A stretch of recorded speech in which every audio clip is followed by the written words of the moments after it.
Stories and Documentary Network.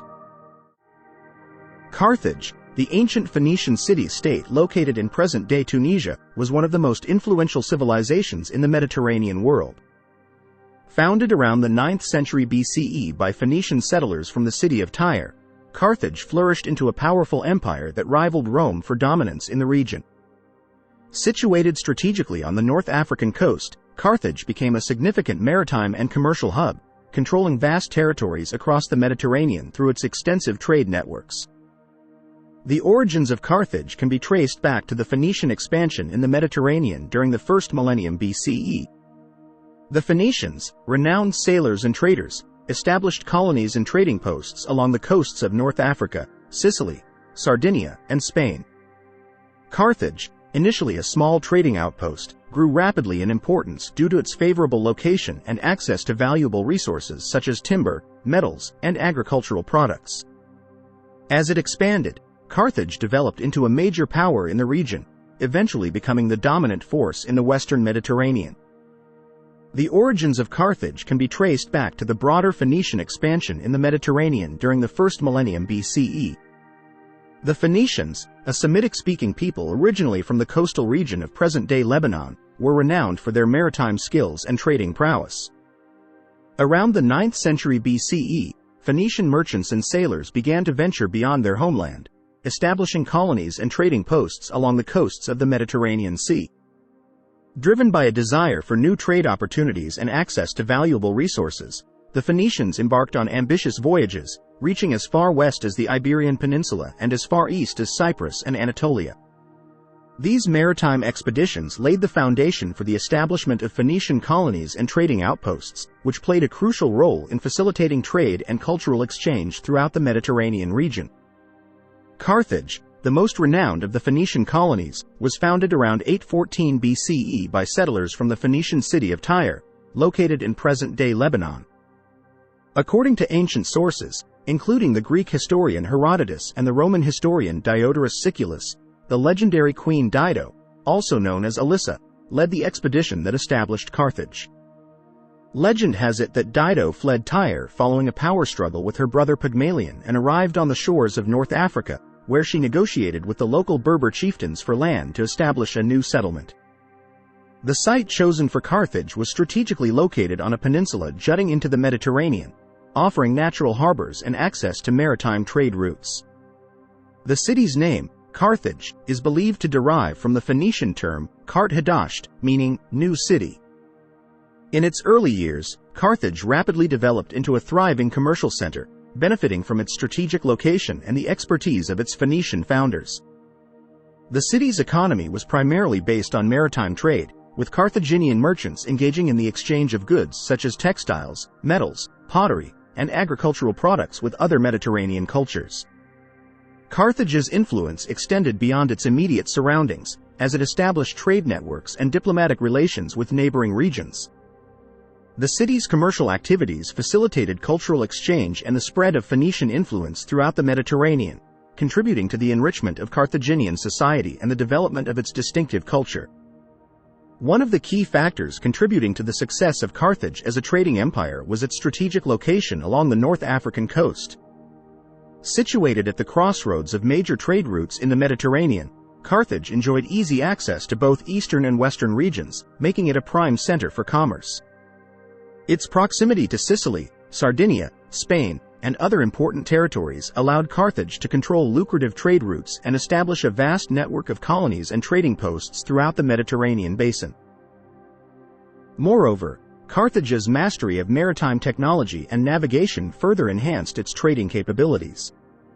Carthaginian sailors were renowned for their seamanship and navigational skills, allowing them to traverse long distances across the Mediterranean with relative ease. The development of advanced ship designs, such as the trireme and quinquereme, gave Carthage a significant advantage in maritime warfare and trade, enabling the empire to protect its commercial interests and expand its influence across the sea. At the heart of Carthage's prosperity lay its thriving trade and commercial activities. The Carthaginians engaged in a wide range of economic pursuits, including the exchange of goods, the establishment of trade routes, and the exploitation of natural resources. Carthage's economic strength stemmed from its control over key resources such as metals, timber, agricultural products, and luxury goods, which were in high demand throughout the Mediterranean world. The Carthaginians traded extensively with other civilizations, including the Greeks, Egyptians, Etruscans, and indigenous peoples of North Africa and Iberia. Through their network of colonies and trading posts, they facilitated the exchange of goods and ideas, fostering cultural exchange and economic interdependence across the Mediterranean region. Carthage's dominance in trade allowed it to amass considerable wealth and exert significant influence over the economies of neighboring states. Carthaginian society was characterized by a rigid class structure that reflected the empire's economic and social hierarchies. At the top of the social pyramid were the wealthy aristocrats and merchants who controlled the empire's commerce and political affairs. Beneath them were the middle class, comprised of artisans, craftsmen, and traders, who played essential roles in sustaining Carthage's economy and cultural life. At the bottom were the common people, including farmers, laborers, and slaves, who provided the labor force necessary for agricultural production and urban development. Despite its hierarchical nature, Carthaginian society was remarkably cosmopolitan and diverse due to its extensive trade networks and multicultural population. The city of Carthage itself was a melting pot of different cultures, languages, and ethnicities, with people from various regions of the Mediterranean coexisting and interacting on a daily basis. This cultural exchange enriched Carthaginian society, leading to the assimilation and adaptation of foreign customs, beliefs, and practices. In addition to facilitating economic exchange, Carthage's trade networks also served as conduits for the transmission of ideas, technologies, and artistic styles between different civilizations. The Carthaginians adopted and adapted cultural elements from their trading partners, contributing to the synthesis of a unique Carthaginian identity that blended Phoenician, North African, Greek, and other influences. Carthage was governed by an oligarchical system, where power was concentrated in the hands of a few wealthy families known as the oligarchs. These families, often referred to as the Hundred Families, held considerable influence over the affairs of the state and monopolized political power. The highest governing body in Carthage was the Carthaginian Senate, composed of members from the leading noble families. The Senate was responsible for making major policy decisions, enacting laws, and overseeing the administration of the city-state. In addition to the Senate, Carthage also had various councils and magistrates that assisted in the governance of the city. One of the most important councils was the Council of Elders, comprised of senior statesmen and former magistrates who provided advice and guidance to the Senate. Another key institution was the Assembly of the People, where citizens could voice their opinions and vote on important issues, although its powers were limited compared to the Senate. Carthage had a well-developed legal system that played a crucial role in maintaining order and resolving disputes within the society. The legal code of Carthage was influenced by Phoenician traditions and incorporated elements of customary law and religious principles. Judges, appointed by the Senate, presided over courts and administered justice according to the law. The city-state was divided into administrative districts, each governed by local officials responsible for taxation, law enforcement, and public services. These officials, appointed by the Senate, ensured the smooth functioning of the government at the local level. Religion held a central place in Carthaginian society, with various deities worshipped and revered by the populace. The most prominent deity in Carthaginian religion was Baal-Hamon, the god of fertility and the heavens, whose cult was celebrated through elaborate rituals and sacrifices. Other important gods and goddesses included Tanit, the patron goddess of Carthage, and Melkar, the Phoenician equivalent of Heracles. Sacrifice was an integral aspect of Carthaginian religious practice, with both animal and human offerings made to appease the gods and ensure their favor. The practice of child sacrifice, particularly in times of crisis or war, has been a subject of controversy and debate among scholars. Carthage's expansion and dominance in the western Mediterranean brought it into conflict with the Greek city-states of Sicily and southern Italy. The Greek colonies, established centuries earlier, were prosperous and influential centers of trade and culture. Carthage's growing power posed a threat to Greek interests in the region, leading to frequent clashes and conflicts over control of lucrative trade routes and territories. The most notable conflict between Carthage and the Greek city-states occurred during the 5th century BCE, known as the Sicilian Wars. These wars were a series of conflicts fought between Carthage and the Greek city-state of Syracuse for control of Sicily. Despite initial setbacks, Carthage managed to establish a foothold on the island, challenging Greek dominance and leading to decades of intermittent warfare. The Sicilian Wars, spanning from the late 5th century BCE to the early 4th century BCE, were a defining period of conflict between Carthage and various Sicilian powers, primarily Syracuse. These wars were characterized by shifting alliances, naval battles, and sieges, as both sides vied for control of Sicily and its valuable resources. Carthage, with its superior naval strength and mercenary armies, initially gained significant territory in Sicily, establishing strategic footholds and alliances with local allies. However, the Greek city-state of Syracuse, under the leadership of figures like Dionysius I and Timoleon, mounted fierce resistance and eventually managed to push back Carthaginian forces, reclaiming lost territory and asserting its dominance in the region. The most famous and consequential conflict in Carthaginian history was the series of wars with Rome known as the Punic Wars. These wars, fought over the course of more than a century, were a struggle for supremacy in the Mediterranean between two powerful empires. The First Punic War, 264 to 241 BCE, erupted over disputes in Sicily and control of trade routes in the western Mediterranean. Carthage, initially the dominant naval power, faced off against Rome, which lacked significant naval experience. However, through innovation and determination, Rome managed to build a formidable fleet and ultimately defeated Carthage, gaining control of Sicily and other territories. The Second Punic War, 218–201 BCE, was ignited by the Carthaginian general Hannibal's audacious invasion of Italy, crossing the Alps with his army and inflicting devastating defeats on the Roman forces. Hannibal's campaign in Italy is one of the most famous military campaigns in history, but despite his victories, he was unable to deliver a decisive blow to Rome. The war ended with the defeat of Carthage at the Battle of Zama by the Roman general Scipio Africanus, resulting in severe terms imposed on Carthage by Rome. The Third Punic War, 149 to 146 BCE, was the final showdown between Carthage and Rome. Despite Carthage's efforts to appease Rome and rebuild its city, Rome viewed Carthage as a threat to its dominance in the Mediterranean and sought its complete destruction. After a long siege, Carthage fell to the Roman forces, and the city was razed to the ground, effectively ending the Carthaginian Empire and solidifying Rome's hegemony in the region. Hannibal Barca, one of the most renowned military leaders in history, was born in 247 BCE into the prominent Barcid family of Carthage. He was raised in an environment steeped in the traditions of military excellence and political ambition. Hannibal's father, Hamilcar Barca, was a distinguished Carthaginian general who had fought in the First Punic War against Rome. It was under his father's guidance that Hannibal began his military training and education.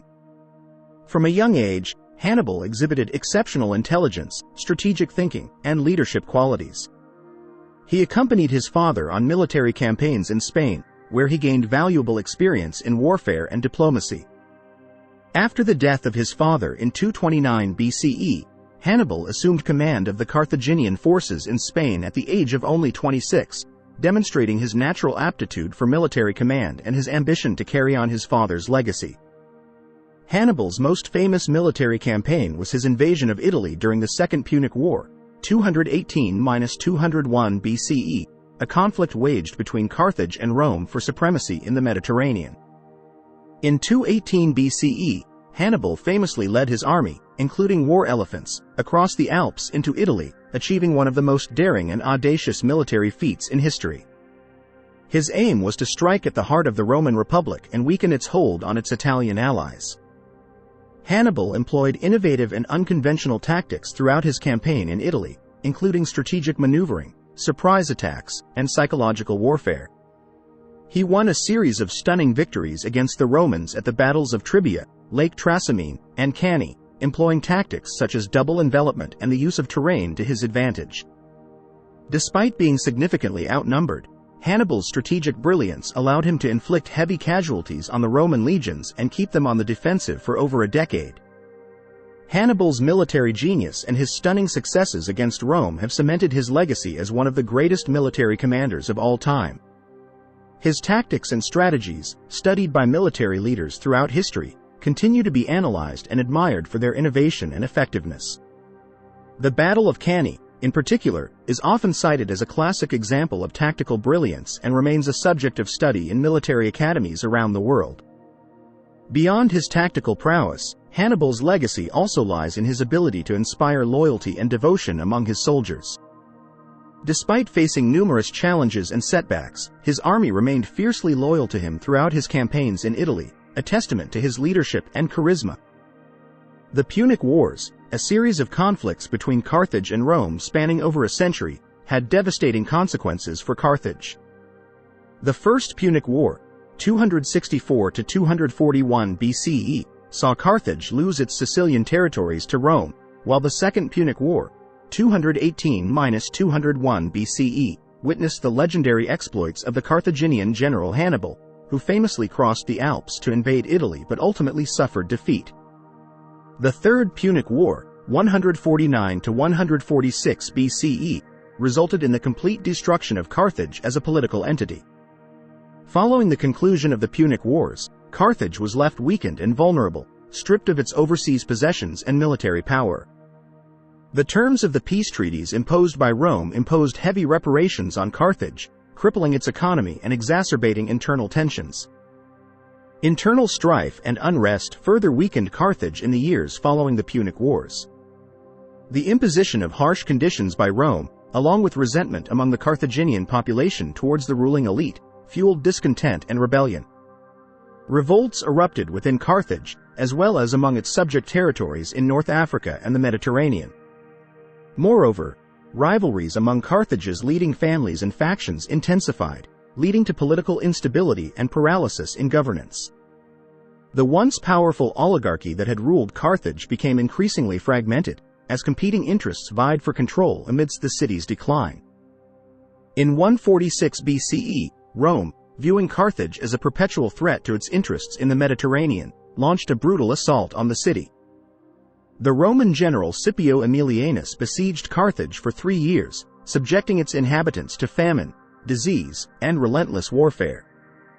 Despite desperate attempts at resistance, Carthage ultimately fell to the Roman onslaught. The destruction of Carthage was a cataclysmic event that marked the end of an era. The once great city was razed to the ground, its buildings demolished, and its fields salted to ensure that it could never again rise to challenge Rome's dominance in the region. Survivors of the siege were either killed or sold into slavery, and Carthage was reduced to a mere memory, its glorious past consigned to the annals of history. Carthage's interactions with Rome left a significant imprint on Roman civilization. The Punic Wars, fought between Carthage and Rome, shaped the course of Mediterranean history and ultimately led to Rome's rise as the dominant power in the region. The conflicts with Carthage exposed Rome to new military tactics, strategies, and technologies, which the Romans incorporated into their own military practices. Additionally, the conquest of Carthage and its territories provided Rome with access to valuable resources and territories, fueling the expansion of the Roman Empire. As a major trading power in the ancient world, Carthage played a crucial role in shaping Mediterranean trade routes and facilitating commerce between the various regions of the Mediterranean basin. The city-state's extensive trade networks connected the Mediterranean world, enabling the exchange of goods, ideas, and cultures across vast distances. Carthage's influence on trade routes persisted even after its decline, as the legacy of its commercial activities continued to shape the economic dynamics of the Mediterranean region. Carthage's cultural contributions and heritage left a lasting legacy in the Mediterranean world. The city-state was a melting pot of diverse cultures, languages, and traditions, fostering a vibrant cultural environment characterized by exchange and innovation. Carthaginian art, architecture, and craftsmanship influenced the artistic styles and techniques of neighboring civilizations, leaving behind a rich cultural legacy that continues to be studied and celebrated today. In addition to its artistic and architectural contributions, Carthage also made significant advancements in fields such as agriculture, navigation, and urban planning, which had a lasting impact on the development of Mediterranean civilization. The legacy of Carthage serves as a reminder of the interconnectedness of ancient societies and the enduring influence of cultural exchange and interaction in shaping the course of history. Throughout this essay, we have explored the rich history, society, culture, economy, military, and legacy of the Carthaginian Empire. From its humble origins as a Phoenician colony to its eventual conflicts with Rome and its ultimate demise, the story of Carthage is one of innovation, conquest, and cultural exchange. We discussed the strategic location and maritime superiority of Carthage, which enabled it to become a dominant trading empire in the ancient Mediterranean world. The economic foundations of Carthage were built on trade and commerce, facilitated by its extensive network of colonies and trading posts across the Mediterranean. We examined the political structure, legal system, and religious practices of Carthage, highlighting its oligarchical government, well-developed legal code, and rich religious traditions. We also explored Carthage's interactions with its rivals, including conflicts with Greek city-states, wars with Sicilian powers, and the famous Punic Wars with Rome. We delved into the life and achievements of Hannibal Barca, the legendary Carthaginian general who famously led his army across the Alps into Italy during the Second Punic War. Hannibal's strategic brilliance and military tactics left an indelible mark on the course of history and continue to be studied and admired by military leaders worldwide. In conclusion, the legacy of Carthage is profound and far-reaching. Despite its eventual destruction at the hands of Rome, Carthage's influence on Mediterranean civilization endured long after its demise. Its contributions to trade, culture, and military strategy left an indelible mark on the ancient world and continue to shape our understanding of history today. Carthage serves as a reminder of the complexities of ancient civilizations and the dynamic interactions that shaped their development. Its rise and fall illustrate the fragility of power and the enduring impact of cultural exchange and conflict in shaping the course of human history. Ultimately, the story of Carthage is a testament to the resilience, ingenuity, and ambition of the human spirit. Though the city may have fallen, its legacy lives on, serving as a symbol of the enduring quest for power, prosperity, and greatness in the annals of history.